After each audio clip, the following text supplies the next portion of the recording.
Hi guys, അപ്പോൾ Wayanad programme കഴിഞ്ഞ് വരുമ്പോൾ വയനാട്ടിലെ കുറേ ഐറ്റംസ് ട്രൈ ചെയ്യാമെന്ന് വിചാരിച്ചു. കാരണം ഔഷധ ഗുണം എന്നുള്ള എഴുതി കണ്ടിട്ട് ഞാൻ വിചാരിച്ചു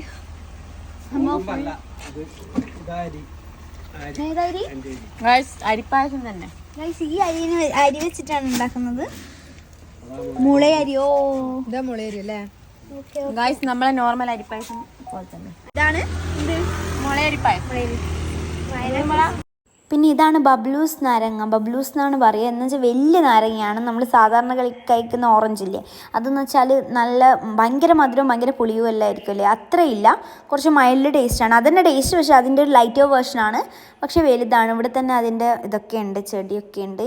പിന്നെ നമ്മൾ ഈ തേനെല്ലിക്കയില്ലേ, അത് കഴിച്ചു. തേനെല്ലിക്ക സത്യം പറഞ്ഞാൽ നമ്മളെ ചെറിയില്ലേ, ചെറി നല്ല ഹണിയിൽ ഇട്ട് വെച്ചാൽ ഉണ്ടാകുന്നൊരു ടേസ്റ്റില്ലേ, ആ ടേസ്റ്റ് തോന്നി. പിന്നെ മറ്റേ ഇത് തോന്നിയത് നമ്മുടെ നെല്ലിക്ക, ഉപ്പിലിട്ട നെല്ലിക്കയെ മധുരത്തിലേക്ക് സിപ്പ് ചെയ്ത പോലെയും തോന്നുന്നുണ്ട്.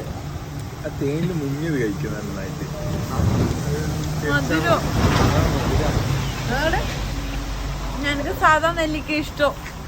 വയനാട് ഫാക്ടറിയിൽ നിന്ന് കുറച്ച് കോഫി പൗഡറും ചായപ്പൊടിയൊക്കെ വാങ്ങിച്ച്. ഫാക്ടറി ഏതാണെന്ന് എനിക്ക് ഓർമ്മയില്ല, അവിടെ സൈഡിൽ എവിടെയോ ഉള്ളതാണ്. പിന്നെ കൂന്തി വാങ്ങിച്ചു, നല്ല ടേസ്റ്റ് ആയിരുന്നു. പിന്നെ ഒരു ബിഗ് പ്ലം വാങ്ങിച്ചു. അതെന്താണെന്ന് വെച്ചാൽ ഒട്ടും ടേസ്റ്റ് ഉണ്ടായിരുന്നില്ല. വലിയ പ്ലമ്മാണ്. നമ്മൾ ചെറിയ പ്ലം അല്ലേ കഴിച്ചുള്ളൂ, ഇത് വലിയ പ്ലം.